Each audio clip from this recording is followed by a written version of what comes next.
Introductions. Why don't we have the council go ahead first?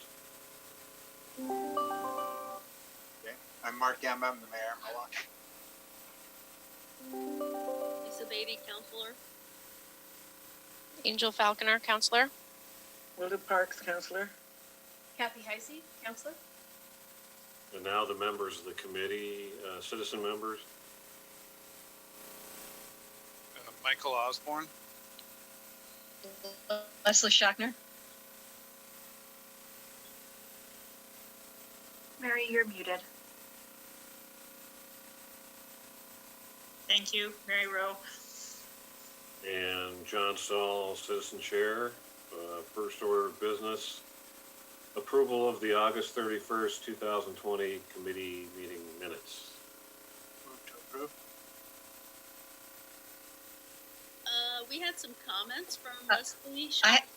Yeah, it took me a while to get my microphone working. I have a question about a possible correction to the minutes, which has to do with the nature of the relationship with St. Vincent de Paul. And that was part of a series of questions that I was looking for answers to at some point in this meeting, which I sent out by email. I can read them if that's... Will you just read the one for the minutes right now? And we do have a response prepared. Okay. The one on the minutes has to do with the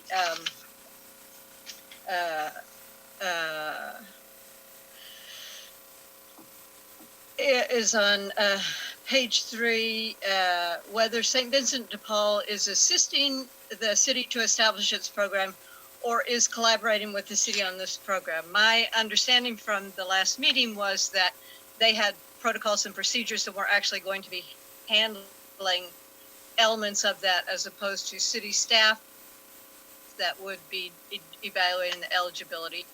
If that is how the program is operating, then I would suggest a correction to the minutes to say that the city is that it is collaborating with the city rather than assisting the city. That is a correct interpretation. So I think that is a great change. Okay, so do I have to formally move that? That's what I move. I'll second. So moved and seconded to approve the amended minutes with that change about St. Vincent de Paul. Any additional discussion? All in favor? Aye. Aye. Aye. Motion carries. All right, we have public comments.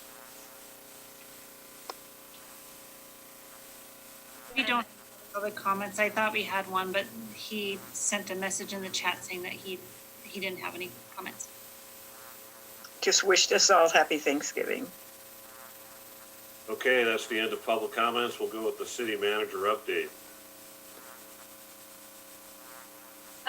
So the most pressing piece of the city manager update is that last week the governor placed a freeze over Clackamas County, Multnomah, well, the whole state. So we have been in the process of assuring the safety of our staff. The only change that will be different for the community is that the library will be returning to curbside.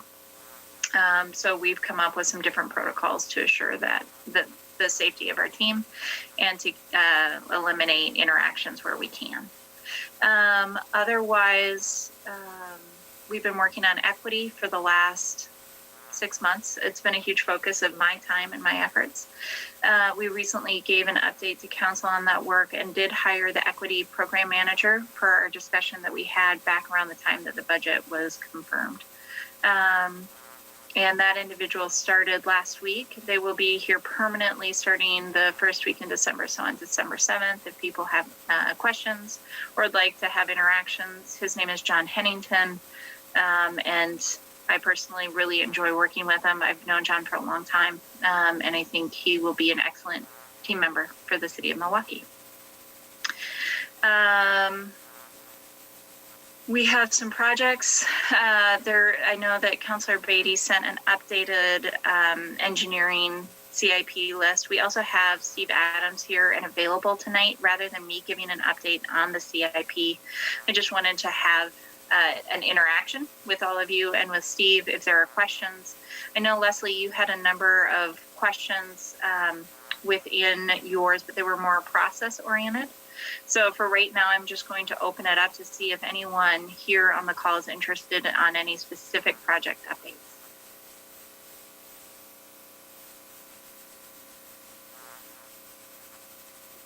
Actually, since I looked at Lisa's email forward right before this meeting, and I noticed that on the Harvey Street project, it talks about that particular piece of the project being done.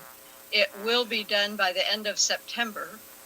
It doesn't say which September. I'm wondering if we are waiting until next year before it's done, or if there is a revised schedule for it to be done sooner since September is over. Let me check the schedule. Will not be done this September. It has not been designed yet. We're getting the site surveyed right now, so we get the elevations correct, all that we need. It will go under design this winter, I believe. Well, let me check the schedule. Harvey is supposed to be budgeted and done. Funds start to flow pretty heavily in fiscal year 22, and it might spill into summer of 22. So it looks like it's going to be done mostly in late 21 to winter to fall of 22. Okay, so it should be September 2021. I'm just trying to get clear on what it is. For the project to be completed? No, well, the topographic surveyor's contract has been signed and the survey will be completed and received by the city by the end of September. It doesn't say what year. And I was wondering if it was that far in the future or not. So I'm just suggesting to add the year. Okay, the survey, the month's probably incorrect. The survey probably will be done this winter. Okay, so that just needs to be updated. Yes. So Leslie, your email said something about question on transportation projects without a budget. Is that something to discuss with Steve? It was my comment was it reflected in the minutes that way. My recollection of the discussion was that we were reviewing the sort of final report of a biennium, and there ended at something like $200,000, but it had never had a budget. So my question was, why at some point in that biennium hadn't there been an amendment to put a budget next to the expenses, since we were at the end of the year already?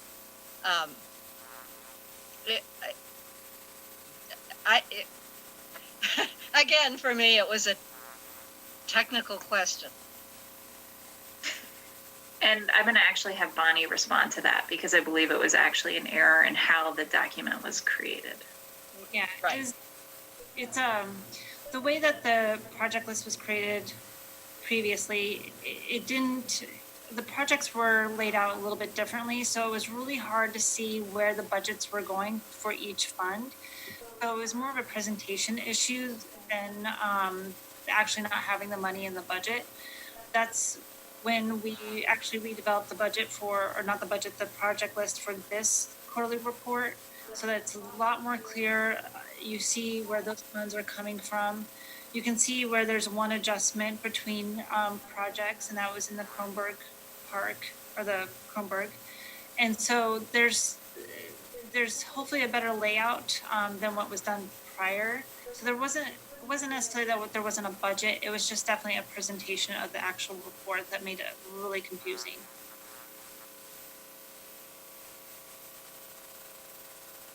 I will agree with the confusing part, but I actually, frankly, I figured that was lose that kind of money.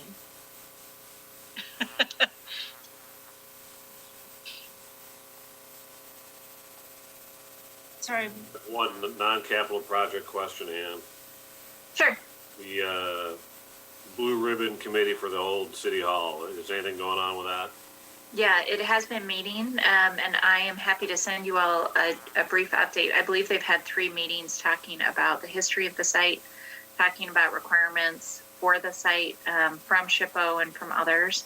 And actually, Wilda, I believe, has been going to those meetings, so I would defer to her to provide a little more context.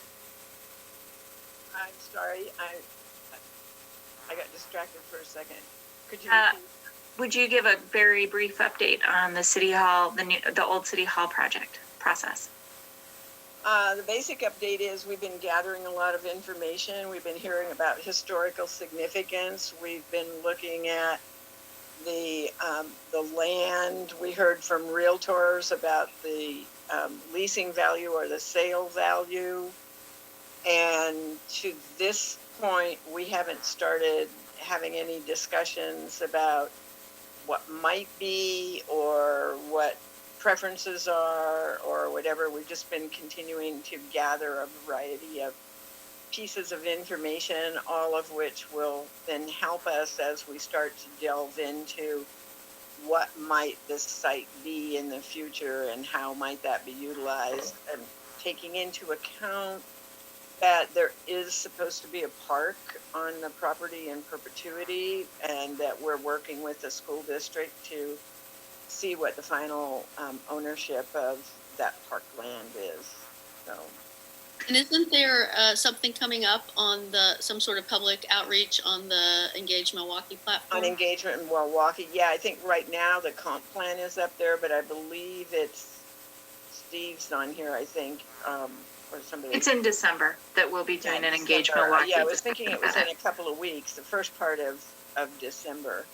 And, you know, as for Engage Milwaukee, I would encourage people to go register for it at any time, whether there's a survey up there that you're interested in or not, and just peruse the site and see how it works. I've done that a couple of times now, and I don't mean I've registered a couple of times, because, you know, but I've just kind of driven around the site, so to speak, and see what it's all about.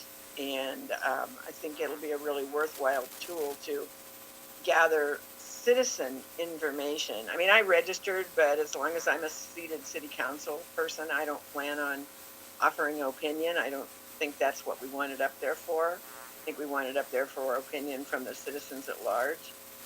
And it looks like it's gonna be a really, really valuable tool, so. So comp plan's up there now, so go comment on the comp plan, everybody. Yeah. And you used an acronym that I'm not familiar with, the regular, I thought I knew quite a few from having been. I was going to say, coming from you, that says something, because I think you know all of them. SHPO, or it's what it sounded like, but. Yep. So it's the State Historic Office, and it's State Historic Preservation Office. And because our buildings are government buildings, there are extra stipulations placed on them, just purely from the sake of us owning them.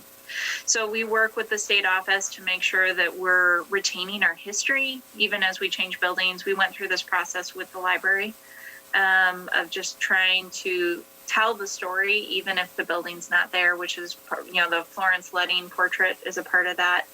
Actually, the wall dividing the building is a part of that because it captures so many pieces of our history. There are parts of the old building. There's a nod to those who inhabited this land before us. There's a lot of work that went into that to tell our historical story at that site. Thank you. But interestingly enough, some of the historical aspects of the current building, City Hall building, are the fireman's pole in the middle of the building, and some of the windows are historically significant. And there's probably a few other things, but those are the things I just remember right off the top of my head, which I thought were interesting. Well, Willie, you mentioned some legal questions, park in perpetuity and something to do with the school. It's like, what's the strategy for getting that resolved? Well, I think I'll let our city manager answer that. I know we've been to the school board and talked to them a couple of times about doing a quit claim deed. And we do have a school board member, excuse me, who's on the City Hall Blue Ribbon Committee so that they can understand what's going on and what, just how we're respectfully treating the property. And as far as the other legal aspects of it, I'll let Ann answer that, if I may. So the discussion we had with the school district, just to add to what Councilor Park said, was that we would go through a community engagement process with the community to talk about the property, and to discern what the community's interest is before we make assertions about what needs to happen on the property. So we're in the middle of that process, and we would return back to the school board in a few months to have a discussion after we have received feedback from the community. Okay, thank you. Mm-hmm. I had a question I wanted to ask before Steve leaves us. I don't know if Steve is planning to stay for the whole thing. But to some degree, I may be asking you to preview what you're going to talk about tomorrow, but since this is the budget committee, I thought I would ask. We heard that some of the SAFE projects are coming in over, the bids are coming in over the budgeted amount. According to the summaries you've given us, I only saw one that had come in, like stormwater on Linwood or something had come in over the budgeted amount, but it didn't seem to be a recurring problem on all of them, or is it a more widespread issue that we're going to have to think about? Well, when we got the River and 22nd bids in, the winning bid came at pretty much what the project estimate was. And so when we added a contingency, that pushed that a little bit over. Comparatively, when we went out and bid last winter and did the Meek South Storm and McBride, those bids each came in about $300,000 below engineer's estimate. And then when we got Linwood back, the low bidder had to withdraw. He actually had a pretty good bid, or they had, Lee Contracting had a pretty good bid, but they made a math error that would have cost them $250,000. So they withdrew, and that left all the other bidders all starting at 16% over budget, and that was not including contingencies. When you add contingency to that, we went from $600,000 over budget to $800,000. We have redone several things in the project to lower the contract cost by about $250,000, $350,000, something like that. But it just makes us fearful with Lake Road going out to bid pretty soon, and 42nd and 43rd, and that in the last year we seem to see an increasing price on bids and not a flat. And with Linwood, that was designed by a consulting engineer, and they do a lot of projects all over Portland Metro, so they should have had a pretty good handle on bids, and they were caught by surprise at how much the bids coming in. And looking through the project, you're correct, stormwater was the single biggest increase percentage-wise of everything. And no one seems to know why it's costing that much right now.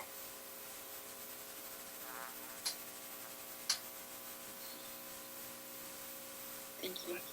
But I will be here through the meeting, sitting in the background in case anybody else has questions as the meeting goes forward. Thanks, Steve. Is there anything else, or are people okay with us proceeding with the agenda? All right, Bonnie, let's talk quarterly financial report. So this is the first quarter of our new biennium. So we start off with fiscal year 2021. I wanted to start off with a few highlights, and then I know there were some follow-up questions from the minutes when we went through the last quarterly report. So I'm going to try to touch on those as we go through the report. So we'll just dive right on in. The first thing I want to talk to you about is just some of the highlights. So the citywide fund balance end of the year at 50.1 million, which is a decrease from the beginning fund balance of about 2%. There was an error on page 1. The first number you see there had a little bit higher. It is actually 50.1 million. Our LGIP interest rate calculation continues to go downhill. It was from 1.3% down to 1%. And then also, as a reminder, as we go through the report, we are currently in the audit. We are working through the financial statement audit right now. I sent out an email last week to everyone, including the audit committee, regarding the audit and how we are moving into having to do an extension due to the CARES Act funding. There's a lot of questions that are posed around with the CARES Act. The auditors need to have federal guidance on how to proceed with the audit. And so we're definitely not alone. In Milwaukee's just one of many jurisdictions that are having to get an extension this year. So we'll get an extension through the state as well as GFOA. And so hopefully we'll find out more in the next couple of weeks. Definitely by the time we all see each other again in February, we'll hopefully have some better answers for you. But we are still waiting to hear back from the state on the audit. So far, everything's looking okay. They haven't asked us any more questions, but we haven't gotten the final word yet that we will be able to actually receive that money permanently. So it still is considered a loan. Since I'm talking a little bit about the CARES Act, maybe I'll dive into a couple of the questions that Leslie had sent in earlier. This is a follow-up question from the minutes from last time when Brenna did the presentation, Brenna Cruz. The question came up, was what was the criteria for the eligibility of the restaurants and the grants? So I'm going to read what Brenna actually wrote. The question came from Councilor Heisey and asked if restaurants created outside of infrastructure would be eligible to apply for business relief grants. So Brenna responded and said that the criteria for business relief grants that were and are being issued with the funding available through the CARES Act are employee retention, providing funds for paychecks, relieve loss of revenue due to irregular businesses, and help with current debt loan payments. There's also the county has been providing PPE to local business owners with CARES Act funding as well, so that the businesses do not have to source or compete to procure their own. So that was the first question. There was another question regarding Ann's meeting with the Clackamas County to determine if the reimbursement from CARES were city-paid rent assistance. I'll turn that over to Ann. Bonnie, just to clarify, the answer to that question then was no, right? I believe so. No. Yes. Okay. Thank you. I can go back to ask her. I literally got. No.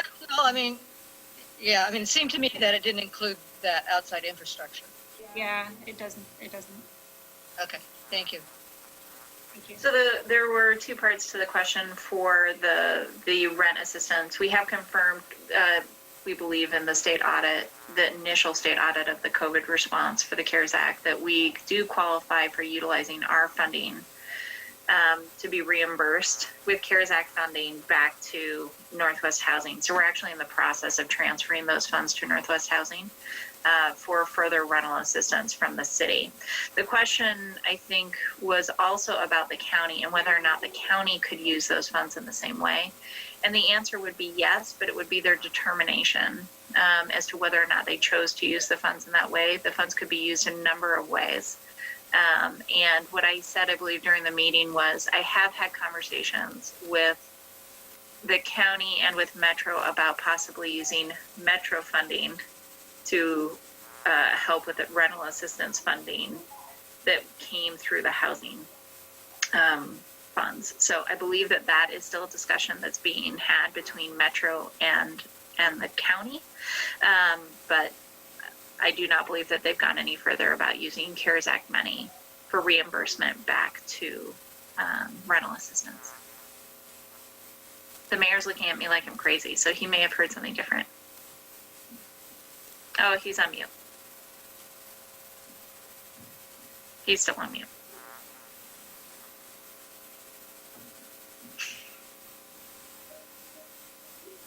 Still can't hear you. With reading practice. I'm working on it. It looks like he's saying, go ahead. There's something going on. I think that's fair. I also, if anything changes, I'll keep you posted. But for right now, that is my information on those funds. We will be signing our agreement, our second agreement with Northwest Housing.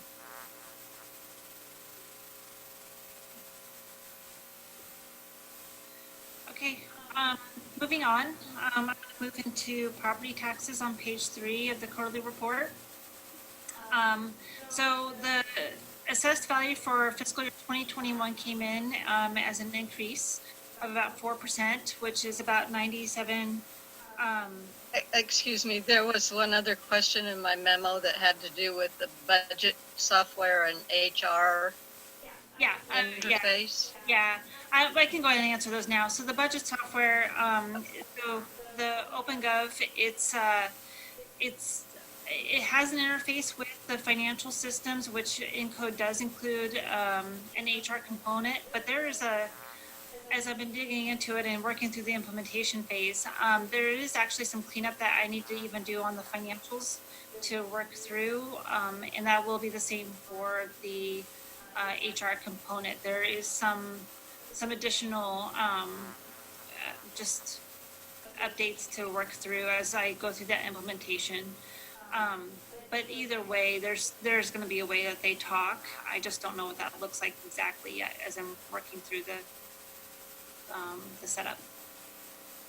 And then there was another question that came up as far as questions and how to receive those questions and how to answer those questions. So when we get questions through our meeting, if and how to, and then you want to answer, would you like to see those answers during the meeting at the next meeting, or would you like those emailed out? I'm actually going to turn it all over to everyone else. How would you like those questions and answers to be done?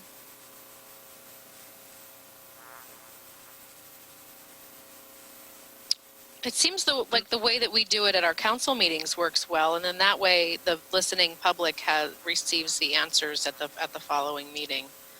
So that I report it? Okay. So just for the I would hope that the answers would be provided at the following meeting, because then it's all together in the same packet for me, as opposed to trying to.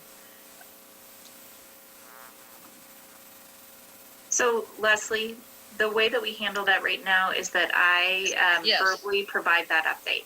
So we would come prepared to verbally provide that update unless it was something that required a substantial discussion or a lot of information, at which case I would publish it as a memo within the report. I guess we used to get them for budget committee, written responses a week or two after. I'm agnostic about whether it comes between meetings or waits till the next meeting, but I guess I would like to see the question laid out and the answer laid out. And I'm great with that too. It's just not the way we've been doing it on council. So I think that's part of why Bonnie's Actually, asking. I'm not agnostic. I would like it to come at the meeting, because if in fact there is some citizen who's trying to track an issue and is watching the budget committee meetings, they won't get anything in between. So I'm hearing that we want them in writing. We want them presented in the packet, and it's in a question and answer response. And so Bonnie will just manage those, and they'll be a part of the packet. Perfect. Thanks. Okay, thank you. Okay, so going back to the property taxes. That'd be great. So the format, I will include that 97 million or, yeah, it will be 97 million for the next quarter. There was another question that came up from Mary Gamba.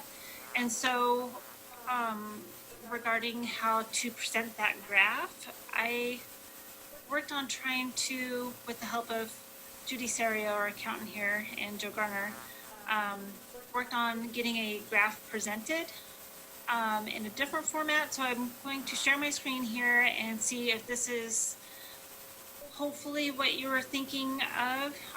The question was, how does the assessed value and the real market value play into how much property tax we receive and how much is our operating costs for the city?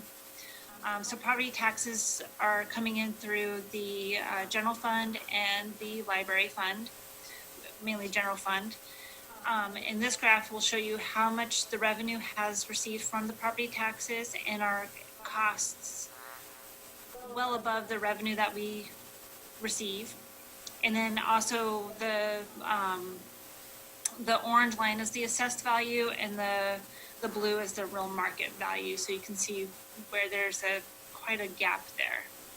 And I hope that this is what you're thinking of, or maybe not, but I'm open to feedback for sure. Sorry, no, that wasn't the question. So, and the purposes of my question were so that those who have not been tracking this for a long time understand this slow motion train wreck that Oregon has put itself on the path for. And that is that we locked in the potential increase in taxes back in 1992 with measures 5 and 50. And that's the orange line. That is the most we can receive. Well, so if we're looking at our packets, it's not the orange line, it's the black line, or whatever color that is, dark green. Whereas in every other place in the world, property taxes are charged on the market value of the property, assuming that, state is keeping up carefully with the market values. What I want to show somehow on here is the increases in the cost of everything else. The cost of employees, the cost of pipe, the cost of stormwater systems, the cost of everything we have to pay for. Because looking out every year when we do the budget, every 2 years when we do the budget, and we get the long-term prognostications, we go into the red at some point. And the city manager produces magic and manages to keep not letting that happen. But at some point, she's going to run out of things to cut and magic to produce, and we will start to go into the red. This is important for the political people in this group because we will have to continue to advocate at the state level for the property tax system in this state to be fixed. Otherwise, our city and every other city that doesn't have some other form of income is going to go into the red eventually because the cost of everything is going up faster than the assessed value. And that's the line that I want in there. I want to show the curve of the costs of things and what that's doing relative to the assessed value and the market value. But isn't that what the green lines are showing? I mean, they're not showing everything. They're showing personnel and materials and services, but they're showing the green columns going up are showing the widening gap from the orange line to the costs.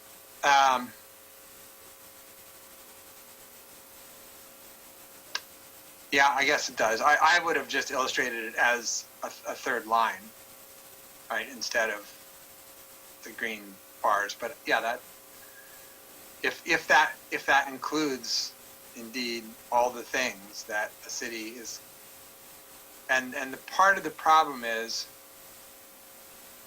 with this is that may represent what we are currently paying. There are a lot of things we don't do as a city because we simply don't have the funds to do them.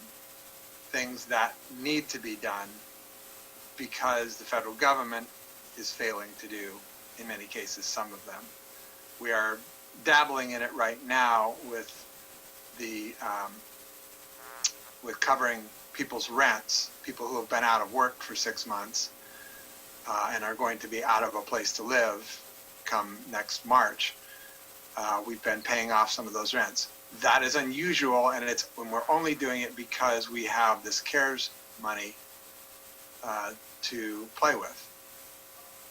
We don't often have the kind of money to solve some of the problems that are continuing to get worse and worse as years go by. And the reason we don't have money to solve those kinds of problems is because we are barely hanging on by our teeth to just keeping the wheels on the city financially.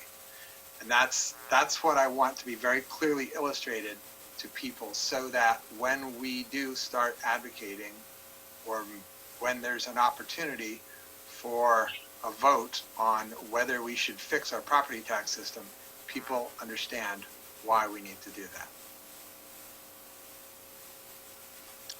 Can I just make a really quick plug, because I happened across this in the minutes from, I was doing a different research project, and so I've read all the minutes from, I think from the time they were sort of available in the early 1900s through the 40s.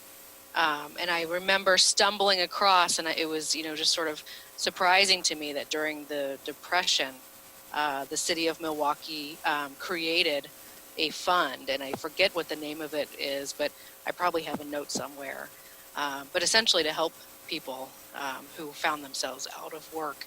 So, just to sort of suggest that, that government has always, done these sorts of things when it can. And I think it's a very, it's an unfortunate situation we find ourselves in, that, that we no longer, have the ability to sort of have, to provide, to have programs like this that help people who've fallen on hard times.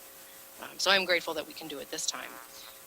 But just to sort of augment, I guess, Mayor, what you were saying about, this is the sort of thing that government's, here for. Yeah, and if an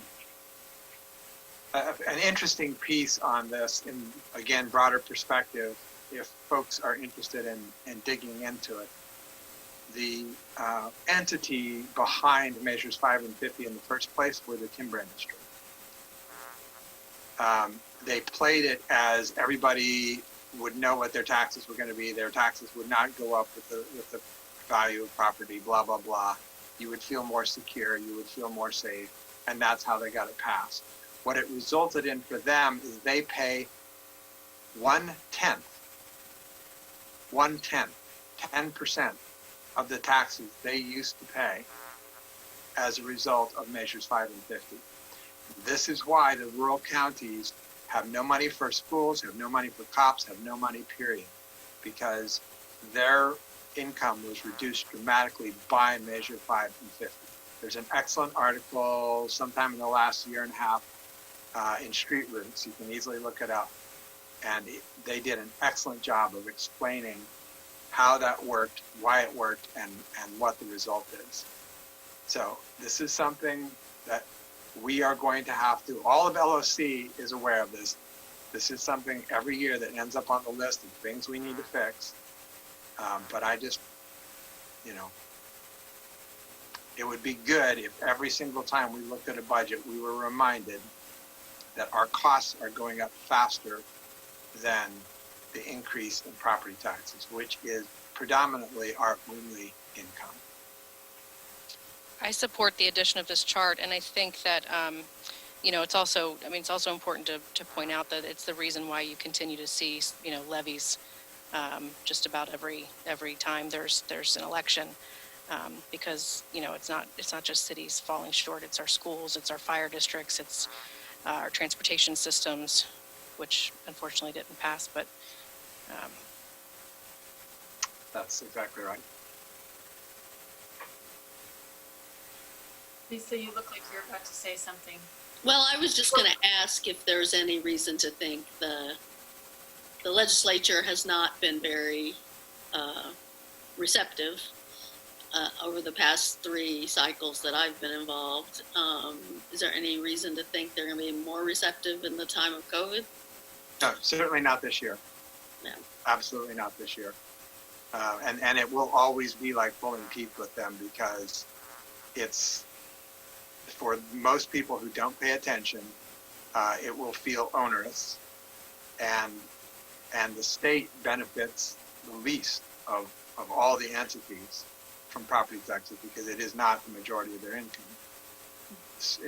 But it is why they're having to prop up schools. It is why they did that tax recently, in order to have more money for schools, because property taxes are not covering the cost of schools anymore. I don't think this can be represented in the chart, but I would be remiss if in this conversation, just for the record, I didn't point out that this is also a fairness issue, and that your next door neighbor, chances are they pay a wildly different property tax rate than you do. So that is a piece that I think it's important for people to understand when they're thinking about property taxes and thinking about changing this system. It's also a wildly inequitable system that is based on truly an arbitrary decision to pin it to a year. Yep. Oh, it's true. I mean, I've gone on and looked at property taxes around me, and different parcels around town, and it's there's no rhyme or reason to it. Yeah. Right. This is not an equitable democratic system. I just would like to make a comment that it is not an issue that is unique to Oregon. Certainly the same thing has happened in Alabama. I moved here over 25 years ago from Texas, and I can assure you that it was a huge issue in Texas, and Texas funds much less than in Oregon. I do think that there are entities which have looked at different ways to address it, and that, the League of Cities has some national organization, which I don't, maybe it's ICMA, that would have research on it, that would, it seems to me, rather than just that it's a complex enough issue that the case ought to be made in multiple ways. For example, in Texas, they use a so-called real appraised value, but then they discount it to a percentage. So it's another system by which they have, changed the ways in which people's property is assessed. In Oregon, for example, if they simply changed the assessed value to the sale value of a house, that would address a huge amount of what's going on, particularly in the metro area, but they don't. It's like new housing gets assessed, but old housing doesn't necessarily change. At least that's my understanding of it. Yeah, so I think it's a serious issue, and I do think that there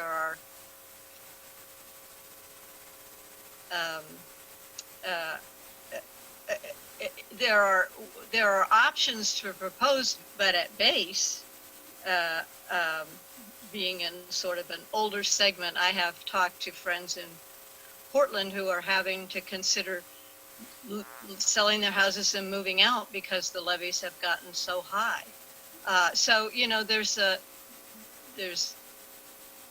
segmenting who objects for what reason could be an important way to address it. And I agree with everything that everybody has said already. Thank you. Now, there are some very good ideas on how to solve this. One of them that I like was a homestead exemption, which knocks the first $250,000 off the price of the house, and then it's on market value from there, which that then protects low-income folks that tend to have less expensive houses. And reset on sales, right, like a no-brainer, but we don't even do that. Right. Right, but, I mean, that's a kind of complex of ideas that would complement talking about this chart, I guess is what I'm saying. I appreciate very much that the discussion is occurring.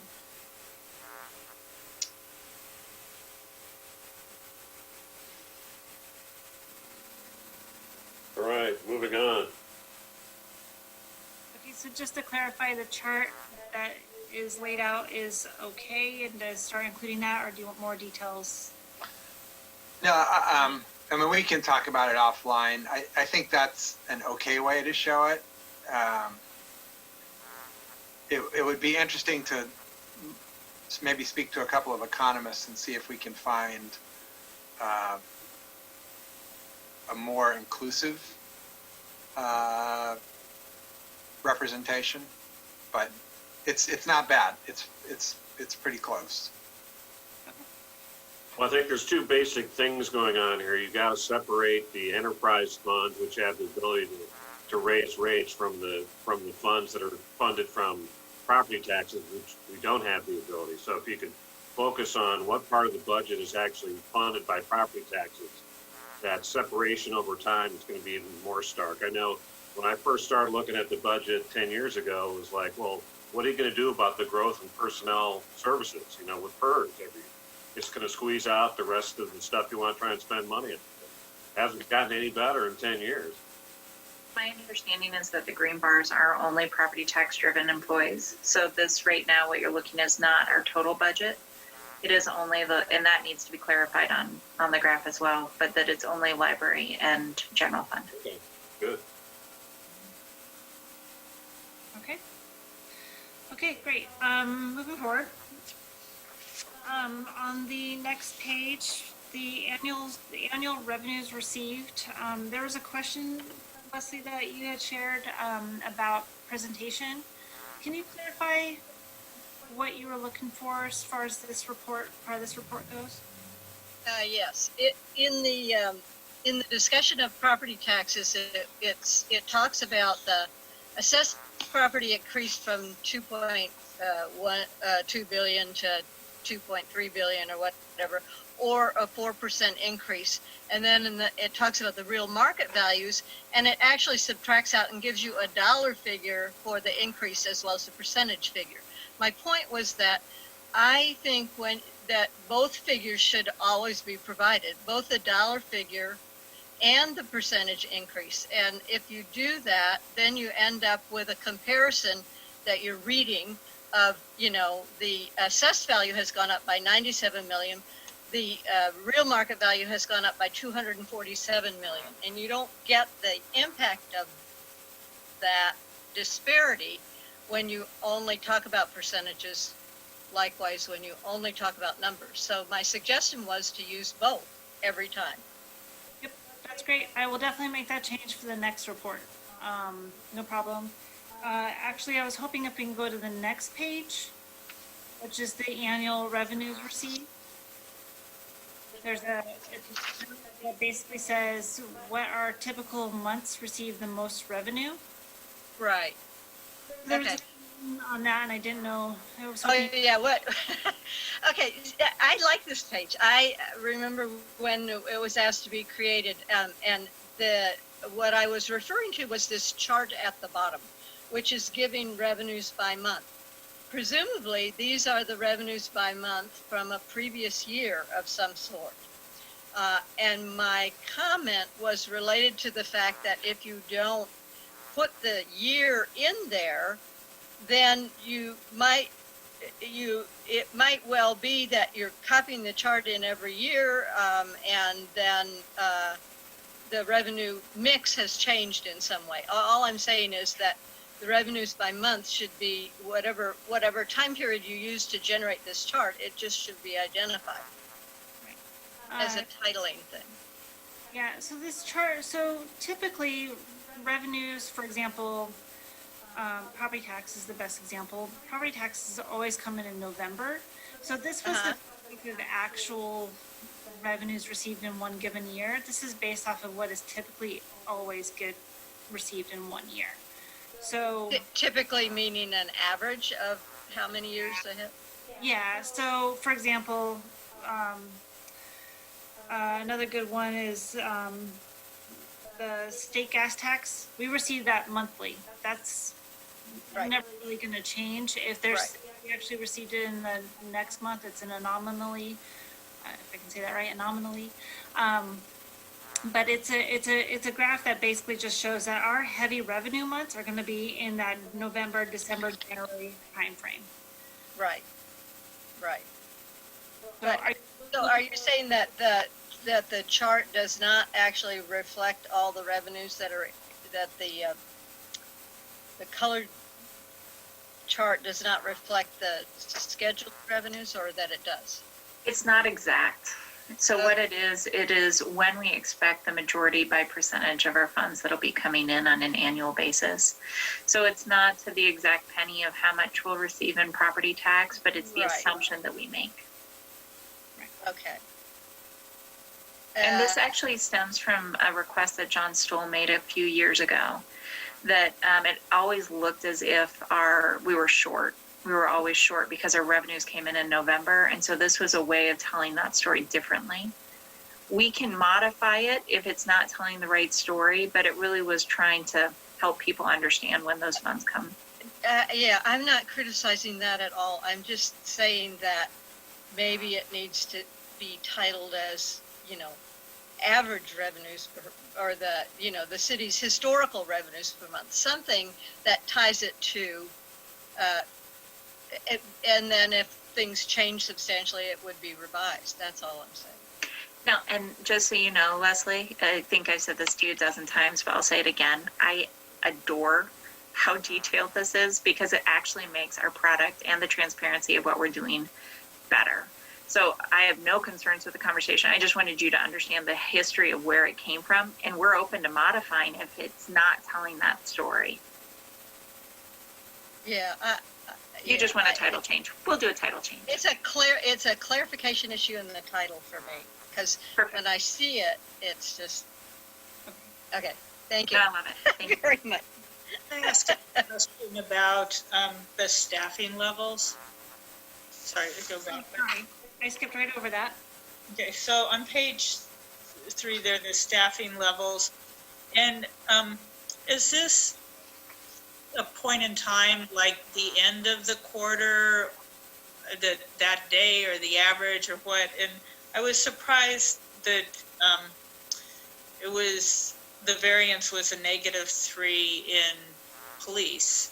And I didn't know, is that because of not being able to fill positions, holding positions open, or what? That is a great question. I'm going to let Bonnie answer the technical question, and then I'm going to answer the HR question. So if she wants to go first, that'd be great. Yeah, this is for the quarter. At the end of the quarter, this is where we were at. So it's the last day of the quarter. Yeah. And part of this is we've been doing a bunch of work in the police department, but even when you approved the budget, we had discussions about trying to hold on to some revenue, knowing that the real revenue hits are going to come in the coming years with property tax, and police departments are disproportionately affected by those property hits because they're primarily general fund, or almost all general fund, and very little grant dollar. So we've been, that's one, but the second piece, honestly, is we've just been real busy. So we had a retirement. And just haven't filled it. It doesn't have anything to do with letting go of the TriMet contract and not having to staff that or anything. No, because all of those funds were reimbursable, so we were receiving funds into that budget line item from TriMet for those, right? So that took our count from, and I'm going to make this is going to be wrong. Bonnie's going to have to correct me. I believe we went from 41 to 39. And so this is based on that 39 because it was an approved budget level at that amount. That's correct. Okay. Any other questions on the beginning portion before I dig into the actual financial portion? Okay. If you go to page 5, citywide totals, this is where you'll see that the fund, total of all funds is at 50.8 million. We're down slightly by 800, I say slightly, it's actually a lot, but it's 2%, 837,000. I know there were some questions that came in specific to really the library fund. So I'm gonna dig into those when we get into the actual financial page. Going into the general fund, being that it's the first quarter of the biennium, you'll see this in a lot of the funds. There's really not a whole lot to report on. We're still in the very beginning stages, so there's a lot of areas like property taxes haven't come in. The franchise fees haven't come in the first quarter. There was a question on miscellaneous revenue. The flexible budget for the 200,000, that actually is a calculation error. It actually should be 25,000 to, it's spread between the entire biennium. With that, there is I mean, we are doubled basically in the revenue that we received in miscellaneous revenue for general fund. We're supposed to get 25,000, we received 50,000. Most of that is attributed to the sale of assets. So we had some equipment, some fleet items that usually get sold, and those revenues get put into that miscellaneous revenue.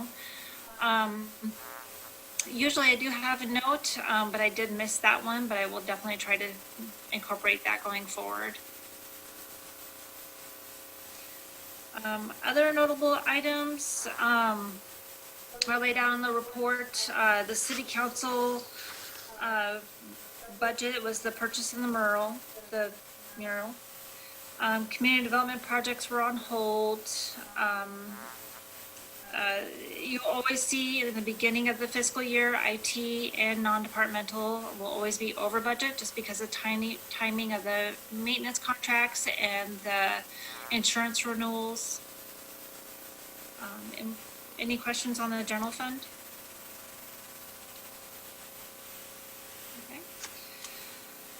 Okay, moving into was the purchase of the mural the total reason for the overage in that line item? I believe so. I don't have actually that number in front of me, but I can dig into that and have that as part of the return items. It's fairly minor. I was just wondering. Yeah, I'm pretty sure that's besides the typical costs that go out of that account. I'm pretty sure that was the biggest flux of it all. Okay, thank you. The next fund would be the City Hall Fund. You'll see that we started to receive our lease payments from Advantis. We also did receive a little bit of interest income because of the lease payments. I did not actually include that in the budget, but those are extra dollars that we are now going to have in the City Hall Fund that I didn't account for earlier. The next fund is the Debt Service Fund. Nothing really to report there. We're on track with all of our payments. The building fund on page 13 continues to see a pretty good profit margin. They've received $312,000 in fees and charges in the first quarter. That's well above and beyond what we had anticipated in the budget process. And their expenses are slightly down. So overall, the building fund is doing pretty well. Any creative ways to use that money someplace else? Yeah, the building fund is restricted. Affordable housing or something like that? I don't know. That's a good question, but I believe it's all restricted specifically towards building and maintaining the building code and so forth. But I can dig into it. I actually never been asked that. It's a good question. Well, this used to be a problem for us, but I don't see it being a problem anytime in the near future. We just keep raking in the dough. Maybe our rates need to be lowered or something. I don't know. Yeah, I think historically we tried to have a larger buffer because during a downturn, typically, we would go down to almost nothing come as income, and so we were trying, I think, to maintain staffing levels knowing that it's a very volatile market. But I agree that we haven't seen that market being impact for, I don't know, 8 years now. So we're happy to look at it. Just curious. Good question. The next fund is the Affordable Housing Fund. We did spend about $30,000 in business relief grants out of the fund. We've received some revenues that do help offset that. We also did receive a $35,000 grant as well.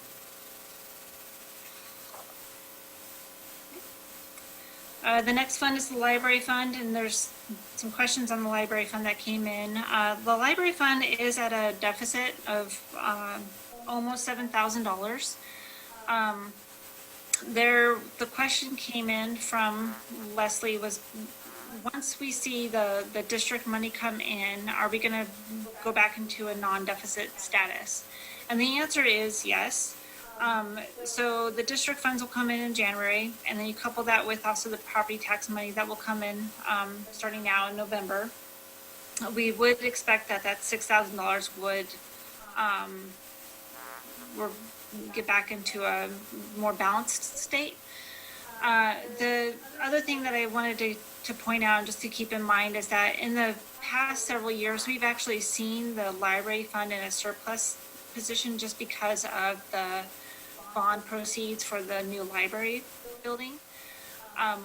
With now the library being built, the capital is all accounted for. The library is going to come into a deficit position in the first quarter, and sometimes even in the second quarter. This is not atypical. We've actually saw that back in 2012 and 2013. But this is a typical situation. But we do anticipate that the district will help offset that, and the property taxes that will be more of a balance. It's going to be very tight, though. The budget will definitely be watched closely with the library. And part of that was also that you asked about whether or not there had been a policy decision on collecting the late payments from people who haven't turned in their books. And we haven't had that policy conversation as a city at this time. This budget is, as was said earlier, exceptionally tight. And that actually is money for their operations that makes it worse. So we will come back, I expect, to have that conversation, but it is a policy decision. Just as much as deciding to spend money on something, it will be a loss of revenue that we will have to come up with cash for. Lisa?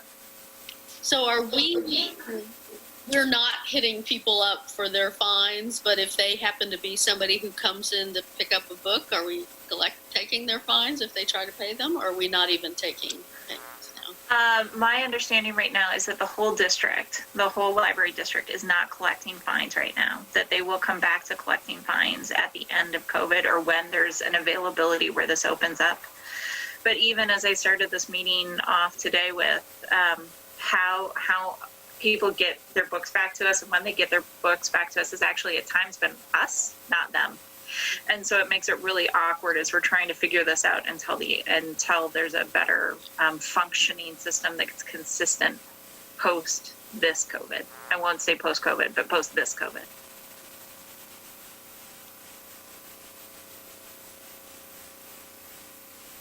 Okay. Any other questions on the library fund? Okay. Moving into the transportation fund. In this fund, you'll see we did add the county vehicle registration fee. That's under the dedicated state gas tax program. overall, you'll see that we're actually still tracking at lower than anticipated budget. But just to keep in mind that there is a 2-month lag. There was a lot more people on the road in the summer months. So we are hoping to see that uptick, but time will tell. And that will be something that we'll be bringing back, I'm sure, in February, once we see where we stand. There was a question on the comparison chart. Yes, the vehicle registration fee will be added for the next time. That was an oversight on my part. See if I captured all the questions. I think there was another question also on the 4.2 million for the intergovernmental other that came in. That is a grant that we are anticipated to use for one of the capital projects. And as far as I know, we're definitely still on track to receive that grant. I might actually turn that over to Steve Adams, who might know more about the 4.2 million. Is that Monroe? Yes, I think it is Monroe. I can pull it up real quick. Yeah, I believe Monroe, we have two grants actually that are combined. One is a STIP grant, and one is for the signal upgrades, but it could show as one in the budget report. There's also a third grant that's from Metro for the regional flexible funds account. That is also for the Monroe Greenway.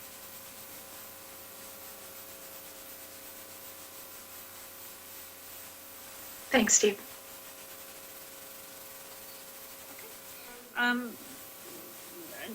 Any other notable items in the transportation fund?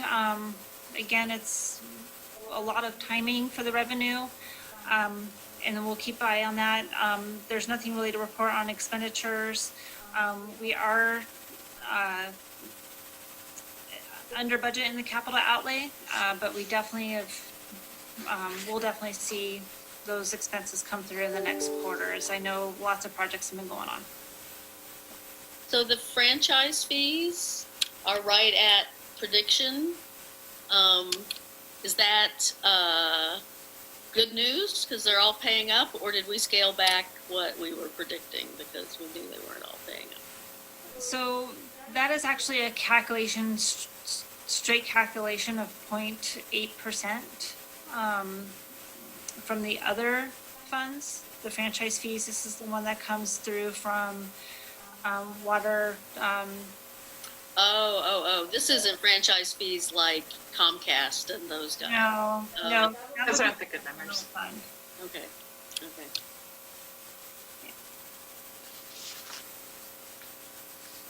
And I can, let's see, we can go back to the general fund briefly real quick, but the general fund, the franchise fees are really gonna start coming through in this next quarter. We'll see more of those come in line, and I can get more specifics if you like on the franchise fees. I'll just try to remember to look at it next report. Well, actually, if you've got news about big companies that have actually paid up for a change, I'd love to hear that. Keith is on this call, so I'd actually like to see if he's available to say something. Maybe. Keith?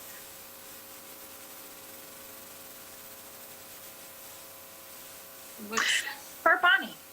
I have not actually seen any revenues come in at big dollar amounts. So what we could do is we can come back to you next time with that. But I think right now we haven't received any big dollar amounts that come in. We would have actually seen that this last quarter for sure. Oh, here he comes. Hey, y'all. I'm sorry. I can hear everybody. We are behind on a few of the smaller payments, but the normal quarterly payers like Verizon, AT&T, excuse me, they're all on track. But in regards to the $700,000 that's outstanding, no, there has not been any progress in terms of collecting that. There has been quite a bit of small cell development, and quite a few changes. There's also been, I was part of an OATOA meeting earlier this week, and I guess I could characterize it as kind of circling the wagons. Everybody's kind of communicating a little bit better and kind of make a little bit more of a united front. And that's, being spearheaded by Reva Crocker. So still kind of working with her in terms of, fine-tuning the rest of Bro, but just some staffing shortages, and with the CAFR and the audit this year, it's kind of stalled a little bit. But payments are on track, but no $700,000 payment.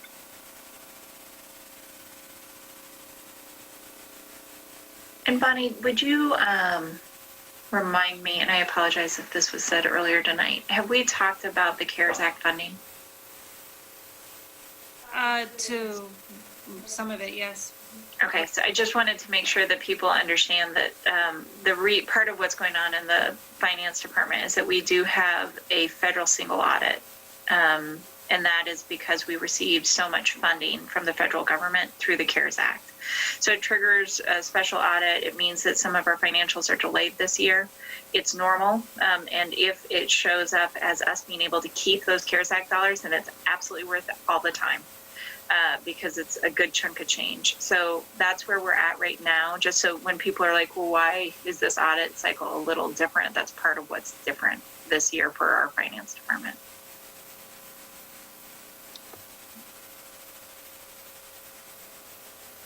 Okay.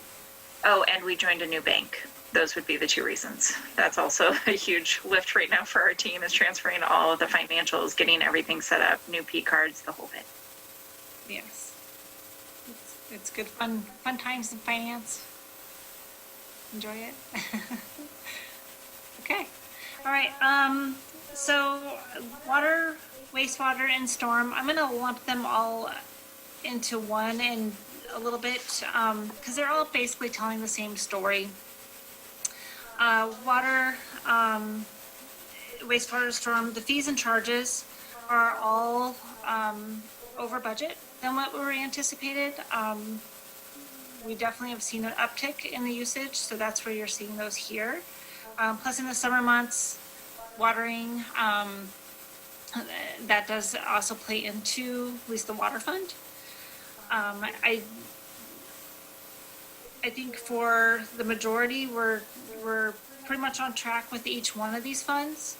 The capital outlay is one of those that'll are behind on financial side of things, but they're on track. So the big downturn from an industrial user that we were fearing never materialized. It didn't. We saw residential use go up.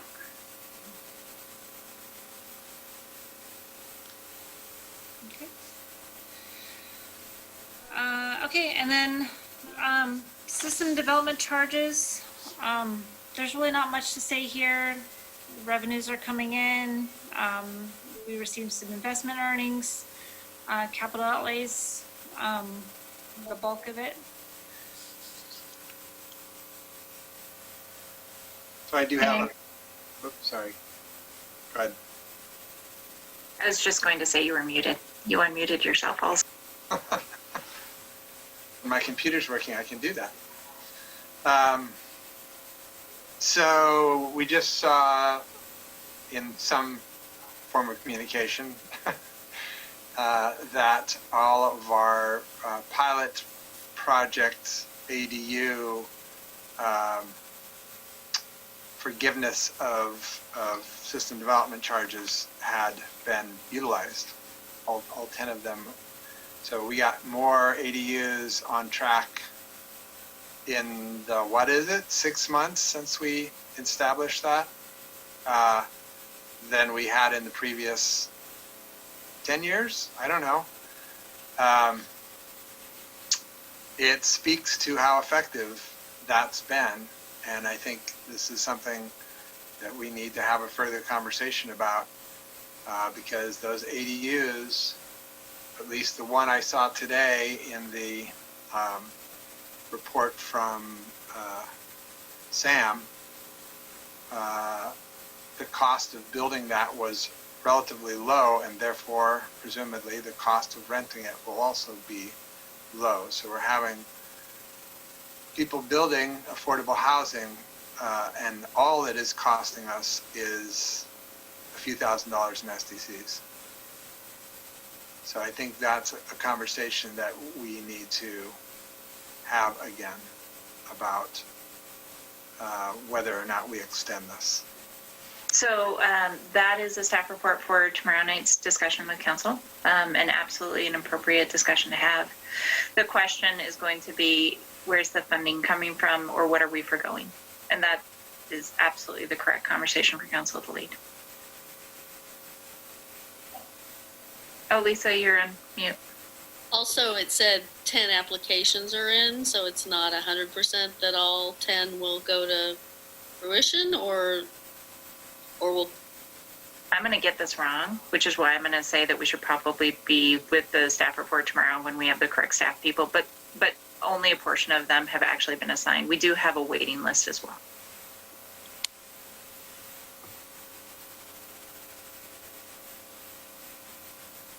Okay. And the last but not least is the Urban Renewal Authority. There's not much to say there. We've received some property taxes. We'll see those come in more in November.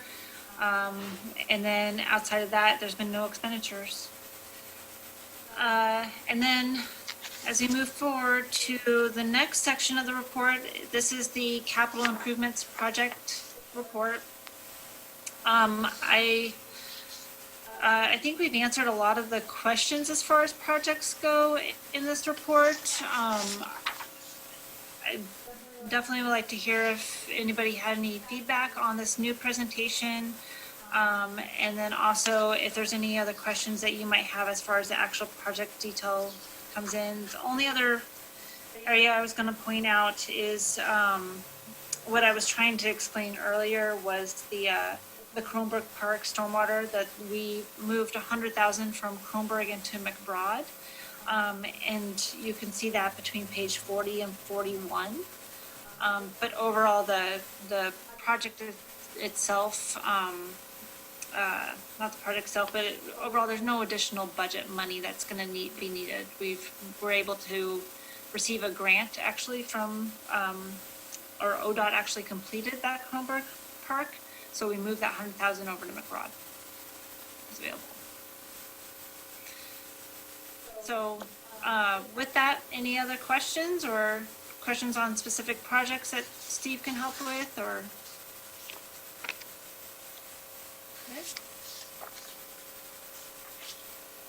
Okay. Other items. I have one. I'd like to go back to the property tax discussion. I'm just curious as to whether we can isolate the incremental property tax for some of these new subdivisions we've seen. The ones I'm thinking about are, there's one off of King Road, about 51st, and then there's the one down off Railroad, from 42nd to 45th. Well, and the big one is the Onion Field on Lake Road. That's the biggest of all. Right, so. Yeah, but that one had an development agreement. What the assessed value is on those houses relative to existing housing stock. And just out of curiosity, you would be saying, okay, these assessments are coming in closer to market value. They should be. Dang. That is the very reason why two different houses will have distinctly different property taxes, even though they have the same value. It all depends on the year that they were assessed. Right, but where you have a block of houses that were all built at the same time, they're all assessed at the same, Right, in yes. the same year or two, right? Well, that's what we're looking for, right? More situations like that where we have more current market assessments. Yeah, it's a double-edged sword, and looking at the big picture, when we tear down old, inexpensive houses and build fancy new big houses that give us a lot of taxes, that means people who can't afford fancy new big houses are no longer living in Milwaukee. So it's... I like your ADU approach. That sounded good. Yeah, I'm a big fan of that one. Yeah. That's all I had. Anybody else? I'll entertain a motion to adjourn. So moved. I'll second. Been moved and seconded to adjourn our budget committee meeting. All in favor? Aye. Opposed? Motion carries. Thanks a lot, Bonnie and Ann. Yeah. Good job, everybody. Good discussion. Thanks. Yeah. Thanks, everyone.